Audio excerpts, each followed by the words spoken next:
Conceive, believe, achieve. This is former UFC middleweight champion of the world, Michael Bisping. Paddy the Baddy here. You're listening to Combat Sports UK. And you're watching Combat Sports UK. Hello, everybody. Welcome back to the Combat Sports UK MMA podcast. Nothing to review this week. Obviously, it was a bit of a quiet weekend for all things UFC. We did have the PFL finals that went down over the weekend. As you can see, I am joined by my Canadian colleague, John Boguslavski. John, how are you, sir? How is everything? Not bad, not bad. Starting to get cold here, but everything else pretty good. Unfortunately, we had no UFC last Saturday, so pretty dull. Looking forward to this week, though. Yeah, looking forward to this week. Speaking of which, we are here to preview the UFC Austin card. But just before we do that, did you catch any of the PFL over the weekend? Did you pay attention to anything that was going on, other than the big merger, of course, during the week? Yeah. Well, the main event is the Canadian Gangster. Mm-hmm. Obey Mercy, and I'm pretty happy with his performance. He going like 0-5 or 3-5 in UFC and winning the $1 million check twice now in PFL is pretty impressive. He spoke at the end of his interview in French. Mm-hmm. He shout out to the Montreal Alouettes. I saw what's his name, Kanasage, who got knocked out by Buckley virally. He's a millionaire now, so pretty good for him. Yeah. And I saw Patricio Pitbull. He did a face-to-face with somebody, so I'm feeling that's gonna be a PFL versus Bellator championship. Kind of. I think was that Pinedo, one of the earlier ones. I think it might have been Pinedo. Yeah, I don't know quite exactly who, but I remember something like that. And I saw also Aspen Ladd and the PFL fought. I'm assuming she didn't miss weight there. She couldn't have missed weight. It was 150 pounds. I mean, against You never know. Kayla Harrison. She fought Kayla Harrison. Right. Kayla Harrison called out Cyborg. I mean, if you're fighting at 150 pounds, like there's not many women that are going to fight at 150 pounds. Aspen Ladd fought 135 in the UFC. Obviously, she did miss weight quite often, but still 150 pounds. Like you talk about weight bullies. The hype on Kayla Harrison is pretty high, but you talk about weight bullies. I mean, looking at the size of her, I don't know if they've got any drug testing in the PFL, but she didn't look so natural. Let's put it that way, I think. Oh, okay. Well, Yeah, Derek Brunson did look a bit more leaner for his PFL debut. Yeah, he also looks pretty enormous as well, actually. There was a side-by-side that I saw of him and his last UFC fight, and he's like, he's put on like 15% of pure muscle. He just looks enormous. And leaner as well. Yeah, maybe sure. PFL isn't doing something, so it could be. I don't know. I don't accuse anything, but it could, like you said, if she looks quite bigger and Brunson looked like that his last UFC fight and compared to the first PFL fight, might be some lenient stuff going on there. Some lenient stuff. That's a very diplomatic way to push it. Yeah. Well, let's jump into what we have coming up this weekend. We have the return of the UFC and the return of a live crowd for the UFC. It feels like a little while ago that we were at Madison Square Garden. We obviously had that crazy card, and now I think this like I think I was messaging to a couple of guys in one of the groups that we have that this is basically a pay-per-view card just without a title fight. In my opinion, I think the card is really stacked. Oh yeah. Obviously the Jalin Turner Bobby Green fight got made quite shortly because of Dan Hooker dropping out to an injury, but still, I mean, it's a hell of a card, right? I mean, it's brilliant. It is stacked. You could slap on a championship fight there. I'll pay $80 for it. It's probably one more. Some pay-per-view has been less stacked than this, so totally. It's gonna be fun, especially in Austin. Yeah, they brought it. The last few fights in Austin have been. The last few fights in Austin have been quite wild. Yeah, they were killer. I remember that was one of the ones of 2022 that everyone was talking about. Well, let's jump straight in. The perennial contender, it seems, Benny Dariush and Jalin Turner at the top of the card. I feel like this is a massive fight for both of these guys. Like both of these guys, I think that a lot on the line for Dariush and Tsarukyan. And I'm struggling to see how I think it's going to go. I mean, what are your thoughts on this main event? Yeah, massive fight for both the guys. I think both are amazing grapplers. I think Dariush is just a bit more well-rounded. He could strike and we've seen him knocking out people in the past. Arman Tsarukyan is chasing that Islam fight, and he definitely wants that rematch because he feel like he won that fight. If especially it's gonna be 5-rounder, but obviously Islam got much better. Massive fight for both these guys. I'm with you. I don't know how it's gonna go. I see both. I kind of see this how Dariush fought Gamrot, how Gamrot kept going for the takedowns, and he got a few, stuffed a few, and overall there's one big punch at the end, sealed the deal for Dariush. It could be similar, something like that. Yeah, I think I would agree. I mean, I just had a quick look there at how old Dariush is. He's only 34. It feels like he should be pushing 37, 38 for how long he's been around, how long he's kind of, and it feels like with this most recent run, that this run has been going on for years, that people have been talking about, after a Dustin or a Justin, he's next, or a Charles, he's the next guy. Dariush is the next guy. Before he got beat by Charles, he was kind of the next guy. And obviously, Islam and Volt did their thing, and then Charles had to go and basically beat someone to get that rematch back. And I'm in no doubt that Charles is the guy to get the next match. But then even if you're Dariush, you're still kind of looking down the barrel of Dustin, Justin, and Charles. Really, it's unless you're any of those three guys, you're not getting a title shot anytime soon, I don't think. And those three guys are reluctant to fight down. Charles has obviously beaten Dariush. Dustin and Justin, they're not going to fight for anything other than the title. So it's a real interesting position. As to the fight itself, I agree with what you're saying there. I think Dariush's craftiness on the feet, like you said, he's beaten Mateusz Gamrot, and Mateusz Gamrot has beaten Tsarukyan. So you could look at MMA math there and say, okay, well, it should be not an easy fight for Dariush, but never works, right? I don't know. I think Tsarukyan's a really, really skillful guy. He's obviously only been beaten by the top guys, Islam and Gamrot. And who else has he dropped it on his record, actually? Well, he lost to Gamrot by split decision. Yeah. Right. So it was a close fight. Dariush is also ranked 4. He's in the top 5. He made the top 5. I don't think he's that far away from a fight. I think if he defends his number 4 ranking versus Arman, who's number 8, defend somebody outside top 10, outside top 5, his next fight should be someone top 5. I could definitely see Chandler if he's not fighting Connor. I could definitely see Gaethje, maybe Dustin. Dustin just came off a loss, so it could be a good matchup. Could be. Just somebody to be in the top 5, and so he couldn't be too far from. He's not too far from a title shot still. He could. Oliveira is definitely next from Islam, from what we're hearing. So I do see maybe a potential win versus a Dustin or Justin or Chandler if Connor fight doesn't go through. And Arman just probably needs a few more fights to get. If he just beats top 4, probably needs another guy who's just outside top 5 to get in.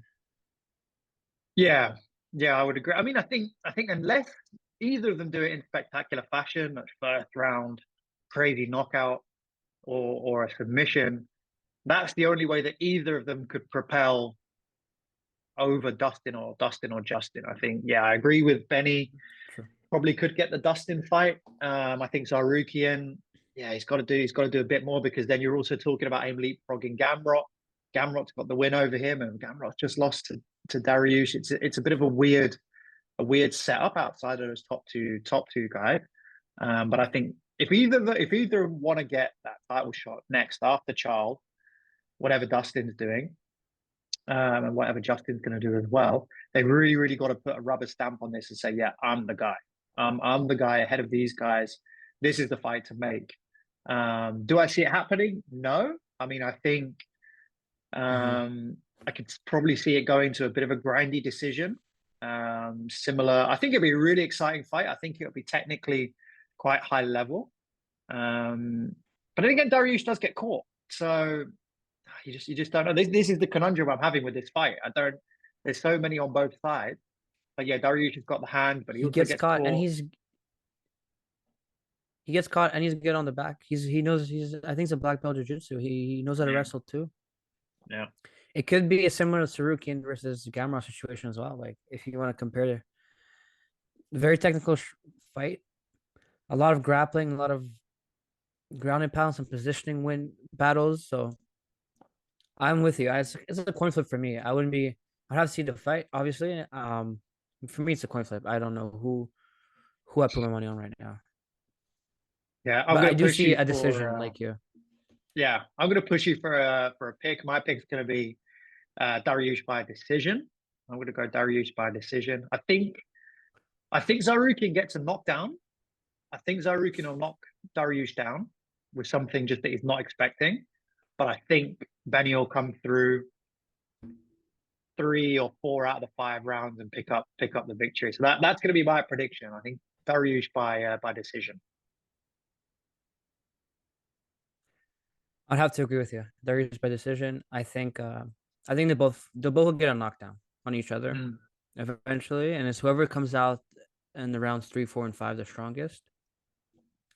That's just gonna end up winning it. But my prediction: Dariush by decision, split decision. Yeah, so split. Oh, okay, split. Oh yeah, I'm gonna go unanimous. I think more precise. Unanimous.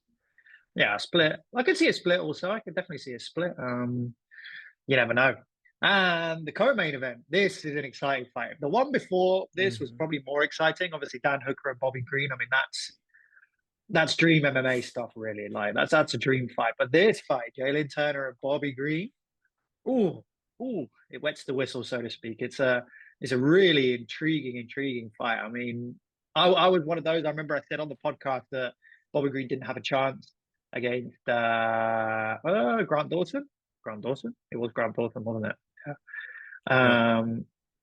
I said he didn't have a chance. I thought Grant Dawson was going to smoke him. And look at the way that went. It's quite the opposite. Quite the opposite. The exact opposite, you might say. So, yeah, I mean, never, ever bet against Bobby Green. He's an absolute warrior. And this is just such a fun fight, man. Such a fun fight. Really fun fight. I think it's, like I said, I keep saying this every time here. You cannot go wrong with lightweights. And Turner versus Green, like the first fight with Dariush and Tsarukyan, I see this as back and forth. I don't know who I have. I just want to see violence. I just want to see Turner with his height try to get past Green. I want to see Green with his hood style, hands down, and then just pop Turner. And I think Turner with his height, he is a good grappler, but he loves striking, and then Green loves striking. So this is gonna be for people who love stand-up fights. I feel like we could see this as a stand-up delight. Very interesting. I totally agree because Bobby Green's boxing is elite. Like he's almost kind of becoming like Tony Ferguson, not Tony Ferguson, the Kevin Holland of 2023, back when Kevin Holland had that ridiculous year. Was it 2020 or 2021, where he kind of surged to popularity and just had a really good year. You could probably throw in a bit of Jorge Masvidal in there as well, right? With what Bobby Green's doing, you know, the way he's kind of rejuvenated his career late on. Love his style. Like I remember, I think the first fight I watched of him was his fight against Rafael Fiziev. Back during the pandemic, and it was just such a good fight, man. That was a banger. Oh yeah, technically so good. And I know I didn't back him against Grant Dawson, so I'm kind of eating a bit of humble pie here, as I did on the pod afterwards. But I really like this fight for him. I think Jalen's going to be too wild, and I think he's going to run into something from Bobby Green. You know, he just dropped the split decision to Hooker, which obviously caused the initial injury to Hooker's forearm. And he's also lost a split decision recently to Gamrot. So, right. I don't know. I think It's a great fight. It's very short notice. Are they gonna? I don't know if they've said if they're gonna make it a catch weight or if he's gonna make weight. Jalin Turner. That's another question you have to kind of look at with being that big. I think Yeah, he missed weight against Hooker. No. he. I don't quite remember, but Turner does have a history of missing weight at 155, and Yeah. especially now it's 2 weeks notice. It's you want to beg him to make weight. Yeah, and you kind of got the two of them are 12 and 13.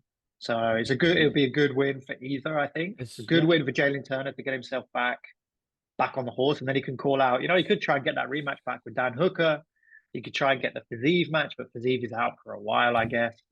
A lot of good options coming off this I fight, think actually. maybe yeah. I think he should get somebody just sounds inside top 10. If he gets that,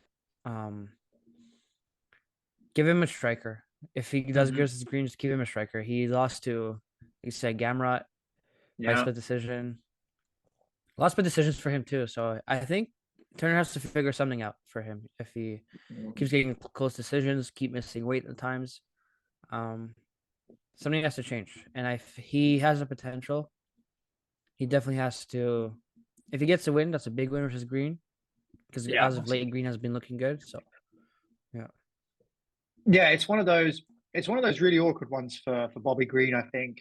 He's kind of up until this little run he's put together of 2 wins with Ferguson and Dawson. He's kind of been a win one, lose two, win two, lose one. So he's kind of got to break the cycle a little bit here, and that's with his performances. I don't know. He's always in the fight. He's always competitive. I do think his boxing is going to be too much for Jalin Turner. I think if he can attack the legs early of Jalin Turner, he might be able to get a finish second or third round. Or it'll just be one of those, like a hurricane, first 2 minutes, they knock each other down, that kind of thing. And then whoever's standing, basically. Or he could do what he did to Grant Dawson, just knock him out in the first 30 seconds. You never know. If you underestimate Green, that's what Dawson did, and got finished in his first main event within 25 seconds, 30 seconds. Yeah. So you have to still be careful. And as of late, I don't think Green had a boring fight since Fiziev. If I remember, he had a fight at night versus Fiziev, back and forth, knocked out Ali Quinta, went back and forth with Drew Dober, and I think he was winning that fight until he got clobbered, basically. Yeah. Then goes on the streak, winning versus Tony, winning versus Dawson. So he could do damage, He's also at the tail end of his career. He's past 35, I believe. He's like 38 years old. So this is the time to make a run if I was him. Yeah, he's got it in him. He's got, like, as we know, he's one of those kind of Nick Diaz, kind of from the streets, very, very hard. Thinks he wins every fight, no matter what happens. Yeah. I love it. I'm really looking forward to this fight. I mean, I was really looking forward to the Dan Hooker Bobby Green fight. I really hope they remake that fight. Like, I'd really like Bobby to pick up the win. Yeah, and then they rebook that fight. But obviously, we don't know the extent of Hooker's damage. I mean, you can see that somewhere like opening card for UFC 300, Dan Hooker versus Bobby Green. Sign me up! Like, yes, that's it. Take all my money. That would be sick. That would be absolutely sick. So if Hooker can recover, I will see that. Yeah, I'd love it. I mean, I'm going to go Bobby Green. I think I'm going to go Bobby Green finish round 2. However, there's going to be a big caveat here. I think if Turner doesn't make weight on the Friday, my prediction will flip. Basically, I think it massively depends on Jalin Turner making weight, because if he's not going to kill himself to get those last few pounds off, that'll give him a massive advantage. I think it will allow him to start the fight a little bit slower. So it depends. If Turner makes weight, I think Bobby Green, second round finish, obviously a knockout. I don't think he's going to get a submission on Turner. Or he might catch something, you never know. But I think no, second round finish for Bobby Green if Turner makes weight is my prediction. I think it's a brave prediction because I don't think Turner could last past the round. Yeah. I think he's going to get finished in round 2. I think make weight, miss weight. I think Turner gasses out easily. I think I saw him versus the Hooker fight after round 1. He gassed out. I think Bobby Green's gonna get it done within round 2. TKO victory, catch him, not gonna let him get up, and just get his face bashed in with a few punches. And look, people are going to be looking at this thinking, did these guys plan this before or something? I promise you, we did not talk about this before. I don't know if we're going to make the same picks for the rest of the card, but for right now, we're seeing things the same way. So let's see how we go kind of into this fight. This next fight feels like it's been a while in the making. Like, when was Deiveson Figueiredo's last fight at flyweight? I mean, it was the Brandon Moreno fourth In fight, I Brazil, believe. I yeah, can't even remember when January. that was, right? In January, yes. It feels like it's been coming for a while. I think it didn't get did it get cancelled earlier in the year, or did something happen with that fight? He was supposed to fight Dominic Cruz. He was booked to fight Dominic Cruz at some pay-per-view. I don't quite remember. And that then he wasn't medically cleared to fight, so some sketchy stuff going on there. So had to pull that fight. Yeah. So I'm seeing here I had Manel Cap was a cancelled fight from July. So I don't know whether he had second thoughts and thought, no, I'm going to stay at flyweight.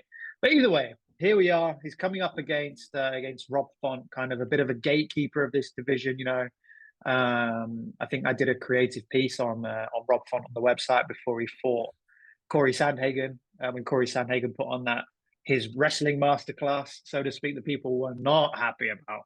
So I don't know where to go. I don't know where to go with Rob Font. He just seems kind of will he, won't he? You know? Yeah, I agree. He's like one fight looks good, one fight looks bad, one fight looks iffy. So, like, he knocked out Adrianes in the first round. Looked amazing. Then gets out wrestled by Corey Sandhagen. He puts up some boring fights, just a striking fight. Like, people keep saying he's the best boxer, best jab in the bantamweight division, but I don't think that's gonna make you win fights. No. You saw what Cheeto did to him. Cheeto just not demolished him. I don't think we recognize Font by the end of the fight. Yeah, so Cheeto ruined him. It depends what kind of Rob Font we see that night. Because I feel like Figgy would be hungry to come in for his first bantamweight fight, break into the top 10.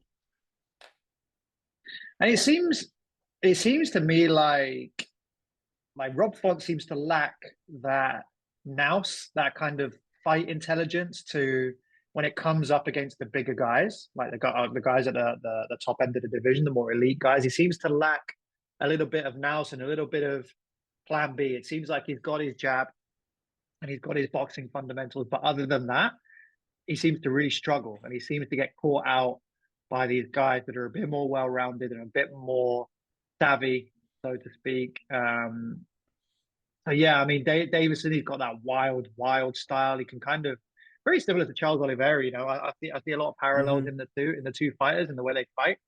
Deiveson can do it whichever way he likes, right? He has a better chin than Oliveira, because I feel like Oliveira gets hit in the chin, and he always, falls backwards. That's true. Figgy doesn't. He's fighting 135, so he doesn't have to cut as much weight. I think that's a big advantage. He doesn't have to drain himself, and he has a very superior advantage on the ground. Very good jiu-jitsu. What he did to Alex Perez, just hanging off his arm onto his leg. Yeah, he was complete. His head was always on the canvas, complete opposite. So definitely has an advantage over Rob Font over that. It's just interesting to see. Just interesting to see how he looks at bantamweight. He looked like he's draining himself. He was kind of short. He was really short in flyweight. So we'll see in bantamweight if he can just bring that power up a weight class without draining himself too much. Yeah, it's a really interesting prospect. Him moving up, and again, he's another one where you kind of you hope he makes the weight, you hope he makes it through fight week to actually get to the fight. There always seems to be these question marks about him. Maybe how he takes care of himself outside of fighting. I haven't heard too much about him in the lead up to this fight, so maybe he's got his head down. He's been doing the work. He's, like you said, super hungry. come into this division. I don't know how he gets on in the division if he gets past Rob Font. I think Rob Font is probably the best matchup for him he could have taken coming into it. Yeah, I mean, looking at the rankings, I think it's definitely the best matchup he could have got to start off with, because the other guys, yeah, then you're looking up at somebody like Song Yadong. Obviously, we know Cheeto's got the title shot, but if he beats Font, he goes in at 8, right? He's not going to fight down, I wouldn't think, unless it's Dominic Cruz or a big name. Then you're talking about Taylor Jon. I don't know how that goes. That would be an incredible fight, right? If Figgy looks good at this weight class, that's the thing. How does he look at this weight class? How does he treat the fight week? Is he having a bit, a few more extra calories, that knowing that he doesn't have to keep off the weight? How does this style translate? Like you said, if he brings that power down, he's got it. But if he brings the power down, no doubt his jiu-jitsu is good. This is a really interesting fight. I mean, I think for me, I'm gonna go. Oof, I don't know. I'm gonna throw it to you. Actually, I'm gonna think about this on a few seconds more. And how do you think this fight's gonna go? So I'm thinking Figueredo. I think the championship mentality. He was champion. He was hungry for that belt. He just had a kryptonite called Brandon Moreno. Yeah. I think Figueredo. I think Rob Font practiced his wrestling since Sanhagen fight. So I have a feeling it's gonna be Figueredo. Say submission. Figueredo submission. Round 1. Oof! Wow. You're saying I think he's really gonna come out with a bang. I think he's gonna come with a bang. He's hungry. He wants that belt, the bantamweight, be a 2-division champion. Yeah. And just to bring up an earlier point, I think it lines up since the week after it's gonna be Song Yadong versus Gutierrez. And Song Yadong is ranked number 7, and if he wins versus Rob Font, he's gonna be ranked 8. Hypothetically, so I feel like it lines up both their fights. So I could definitely see Song Yadong versus Figueredo will be a fun fight as well. But yeah, who do you have? Let's see. You got some time to think. Yeah. I can definitely see it going the way you said. Figgy finishing it in the first round. I don't know. This one for me is a tough one, because you just don't know how Figueredo is going to turn up. I think it's going to be a really tough first round for Rob Font. So the question for me is Rob Font going to survive that first round? If he does, I could see him taking over with that boxing. If he's improved his takedown defense, I think the extra strength that he should have over Figueredo coming up a division should be able to fix him with the takedown defense. So I'm going to go Rob Font decision. That's where I'm going to go.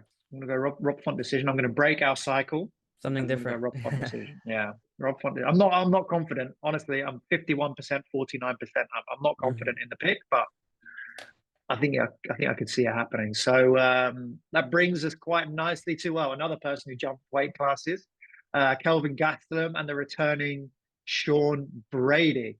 This is another one that's been talked about for a little while, right? How do you see Kelvin Gastelum coming back down to welterweight now? I'm so nervous. I'm gonna wait until he steps on that scale and it says 171 or less. Then I'll believe he can make welterweight. Yeah, because I don't know. It's a big jump because it's not like from flyweight to bantamweight with Figgy, it's 10 pounds, even though he's moving up. Gastelum is moving down by 15 pounds. That's a strict diet. Yeah, dude enjoys a burrito. He 1 or 2 or 3, So it's a big jump. Kudos to him. He wants to do a change. Like we talked about Turner earlier, Gastelum realized he needed to change something. Middleweight wasn't getting it done. Yeah, he did fight a welterweight earlier in his UFC career, so he could definitely come back to it if he trained properly, looked after his diet, and he did accept the fight with Shafkat for UFC Noche. So he's not afraid of anybody. He's getting another top prospect. Brady was he was undefeated until his last fight. So yeah, it's definitely he busted. He's a bust, yeah. But I feel so. It's just interesting how Kelvin will look not for the fight but for the skills. That's the Mm, first fight. yeah. So a couple of these now we're talking about more about the fight before the fight, right? Yeah, I totally agree. I mean, I think the matchup's really good for Gastelum against Brady, Yes. especially if he makes it on the scale. This is it, right? If he makes it on the scale, he carries the power. Although Brady is kind of more known for his wrestling, really. That's kind of what he brings Wrestling. to Yeah. yeah what he brings to the party and those submissions. I feel like Kelvin can deal with that if he brings that added weight. Because you've seen him in there with he took Robert Whittaker to a decision. Whittaker's good all round. Jack Manson as well. He's beaten Jacare, Tim Kennedy, so he knows his way around the wrestling. No doubt. I mean, you go back to that Tim Kennedy win. Tim Kennedy, that's what he did. He laid and prayed on people, right? So there's no That doubt was ages ago. Kelvin knows his I way. don't. Yeah, exactly right. Ages ago. So I don't know. I think for this one, I'm going to go Kelvin. I think he's going to carry the power, and I think Sean Brady's going to be a little gun shy. Getting losing by strikes to Bilal Muhammad is not a good look. I don't think so. I think it's going to be a bit gun shy. I'm going to go Kelvin Gastelum Yeah. decision. Kelvin Gastelum decision for me. I think Brady's gonna have a huge comeback. I think he got embarrassed by losing to strikers versus Bilal Muhammad, Yeah. and he'd won the revenge. I think Brady was just a little shocked by I think the crowd in Abu Dhabi versus Bilal. He had to, Mm-hmm. I don't know if he was used to flying 16 hours there. I think it's a big comeback win. I think Calvin is really tough, Yeah. but I see this as a very heavy wrestling matchup for 3 rounds, and Brady will get a decision here. Okay. Okay. So we're going opposites decisions, right? So let's wrap up the main card, and then we'll see if either of us have got any recommendations for the prelims. Brunahele Soriano against Dustin Stoltzfus. This is like a fun fight. Brunahele Soriano is kind of a ride or die, knock him out or get knocked out kind of guy. So I'm looking forward to seeing him fight. Honestly, I can't remember too much of Dustin Stoltzfus. So I'm gonna have to have look him up while you're kind of giving your piece. But I like the look of this fight. It looks like a fun one. What do you think? I think they just made this fight to have a little bit of a banger fight, kind of. Mm. To be honest, I'm not impressed with either of these guys. The only thing I am impressed over is I believe Soriano has a win over Joe Pfeiffer. Stoltzfus Or has a is it win over Joe. Dustin? Yeah, sorry. It's So Dustin, yeah. Yeah. So Stolfus has a win over Joe Pfeiffer. Yeah. So that's kind of impressive, especially how Joe has been looking as of late. Yeah. That is a very impressive one. But yeah, but Soriano didn't look too good either versus Yet Kapilov in his last fight. He got knocked out in like 20 seconds. Mm-hmm. And he lost to Brendan Allen as well, who just got a main event victory. So I think this fight was just made like loser will get cut from UFC. That's how I feel is gonna happen. Okay. And it's like a potential for a good fight, like just for a striking matchup. Both men just want to punch each other's face off to get a victory to stay in the UFC. That's how I see this fight going. I'm not quite impressed with both these men. I feel there's a better fight in the prelims. Yeah, and I think for me, just as a quick prediction, I think Punahele Soriano is going to be that guy. I think he's going to win probably second round knockout. That's my prediction for that one. Just to be different, I'm gonna say third round knockout for Soriano.